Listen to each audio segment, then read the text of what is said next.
મારી છે ગીતાબેન પિયુષભાઈ ચાવડા સામે. હું નારી સંરક્ષણ ગૃહમાં ગઈ હતી ને રાજકોટ પહેલા મહિનામાં, તો ત્યારથી છે ને બહુ જ આમ ત્રાસ આપતા હતા ને બહુ જ માનસિક ત્રાસ આપતા હતા મને. પહેલા મહિનામાં ત્યાં ગઈ હતી તો લવ કેસમાં ગઈ હતી, મારી ઉંમર ઓછી પડી ને એટલે હું ત્યાં ગઈ હતી. તો એ બહુ જ ત્રાસ આપતા હતા અને રોજ એટલે રોજ મને હેરાન જ બહુ કરતા હતા. ઈ મને આમ ત્યાંનું બધું કામ કરાવડાવતા હતા. આમ ત્યાં જે કર્મચારીને કામ કરવાનું હોય એ કામ બધું અમારી પાસે કરાવડાવતા હતા. અને સવારમાં નાસ્તો કરવા કર્મચારીને જાગવાનું હોય તો એ અમને બધાને જગાડતા હતા વહેલા. અને એના ઘરના કપડા ને એવું બધું ત્યાં ધોવા લાવતા, હાથ પગ ને એવું માલિશ કરાવડાવતા હતા, માથામાં તેલ ને એવું બધું નખાવડાવતા હતા અને બહુ જ માનસિક ત્રાસ આપતા હતા. અમે કઈ કેવી ને તો એમ કે તમારે અમારી સામે આટલું બધું નહીં બોલવાનું હોય, કે અમે કોણ છીએ તમે જોવો તો ખરા થોડુંક અમારી સામે, કે અમારી સામું નહીં બોલવાનું. મારા મમ્મી ના એના ઘરેથી ફોન આવે ને તો એ એવું કહી દેતા હતા કે હું રજા ઉપર છું, અત્યારે હું તમારી છોકરી યારે તમને વાત ન કરાવી શકું, એમ કરીને મને વાત નહોતા કરાવડાવતા મારા મમ્મી ની યારે. અને હું ગમે એટલું કહું કે દીદી મને ફોન કરજો તો એમ કે હું અત્યારે ફ્રી નથી, તું પછી આવજો, હું તને પછી કોલ કરીને વાત કરાવડાવીશ. અને બહુ જ માનસિક ત્રાસ આપતા હતા ને મને વધારે પડતું થોડું બોલ્યા ને તો હું એનું સામું થોડું બોલી તો મને બહુ જ હેરાન કરતા હતા અને બહુ જ રોવડાવતા હતા.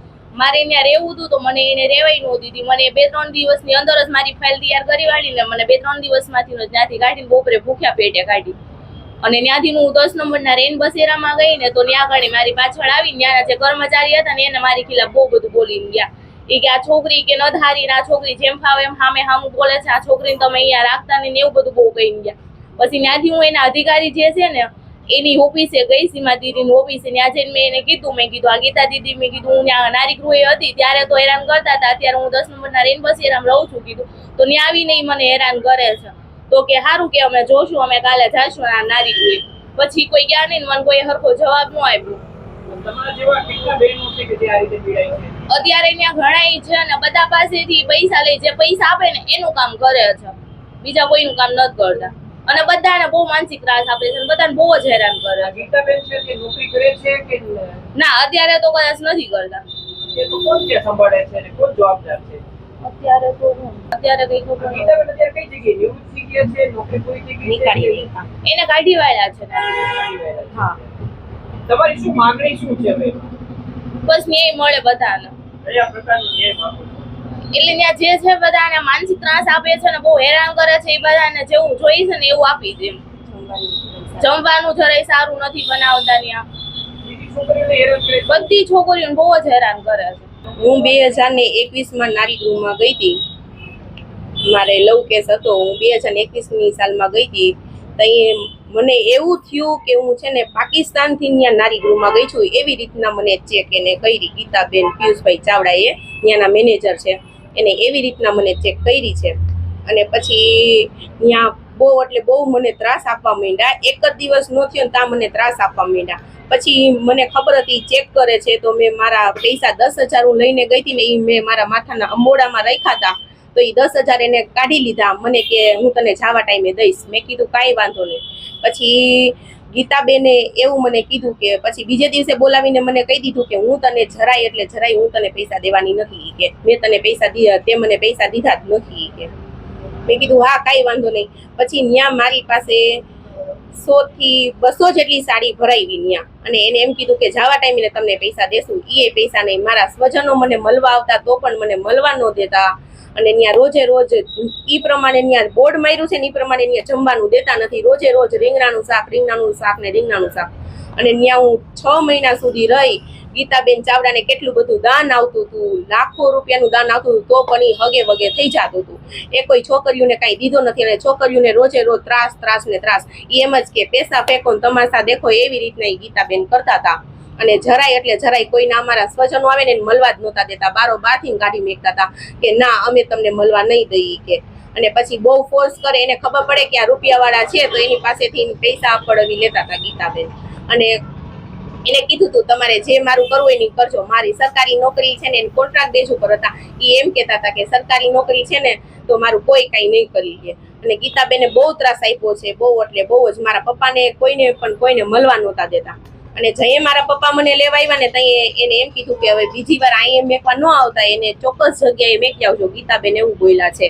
અને ગીતાબેનને ખાલી એટલું જ કહેવાનું થાય છે કે આવી કોઈની પણ દીકરીઓને હેરાન ન કરો. અત્યારે પણ ત્યાં લાખો જેટલી દીકરીઓ છે બહુ હેરાન થાય છે અને દાન દે છે, બધુંય દે છે, તો પણ અને જનકસિંહ ગોહિલ છે ને એને પણ અમે ફરિયાદ કરવા ગયા હતા. એને પણ એમ કીધું કે તમારે જી કરવું એ કરી લેજો, હું ગીતાબેનને કાંઈ નથી કહેવાનું. બેન, હવે આ ગીતાબેન તો અત્યારે ત્યાં સંસ્થામાં નથી, તો તમારી માંગ શું છે? મારી માંગ ઈ છે કે મારા પૈસા એને 10,000 લીધા છે ઈ દઈ દે, સાડીના લીધા છે ઈ દઈ દે અને કોઈની પણ દીકરીઓને હેરાન ન કરે એટલી વિનંતી છે મારી. નહીં, પણ બેન, હવે ઈ છે જ નહીં ત્યાં. હા. બરોબર, હવે 10,000 રૂપિયા તમે 10,000 રૂપિયા એને આપ્યા.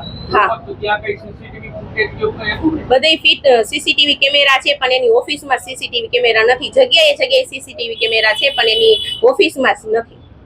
હવે ઈ સંસ્થામાંથી નથી, તો અત્યારે કોણ સંચાલન કરે છે? અત્યારે તો બીજા કોક સંચાલન કરે છે. હમણાં એનો કોન્ટ્રાક્ટ બેચ પૂરો થઈ ગયો હતો ને તો પણ એ નોકરી કરતા હતા. અને એમાં ગોહિલ સાહેબની, જનકસિંહ ગોહિલ છે મોટી ઓફિસે, ઈ જનકસિંહ ગોહિલની અને ગીતાબેન ચાવડાની મિલીભગત છે આમાં.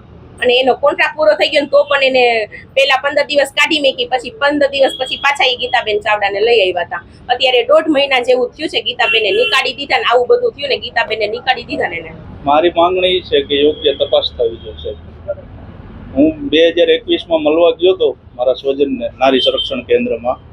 મને કે તમારે મળવું હોય તો 5,000 રૂપિયા થશે, ગીતાબેન ચાવડાએ કીધેલું, તો તમારી એન્ટ્રી અંદર થશે, બાકી મને બહારથી જવા દીધો. આ કેટલા ટાઈમ પહેલાનો આ મામલો? 2021ની વાત છે સર. આ વાત હતી 2021 હા.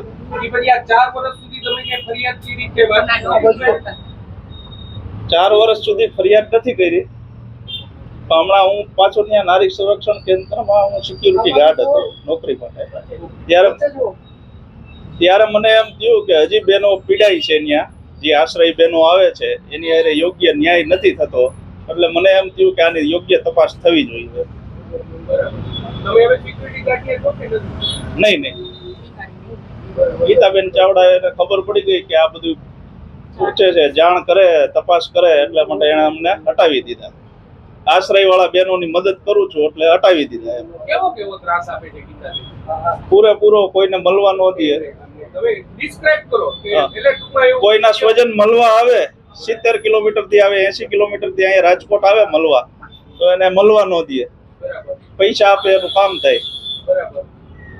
હવે ગીતાબેન તો ત્યાં નથી. હા. હવે શું હજી ત્રાસ છે ને? બીજા જે આવ્યા ઈ પણ ત્રાસ આપે? અત્યારે તો નથી ખબર સાહેબ, પછી કોણ આવ્યું એ, પેલા હતો એમ.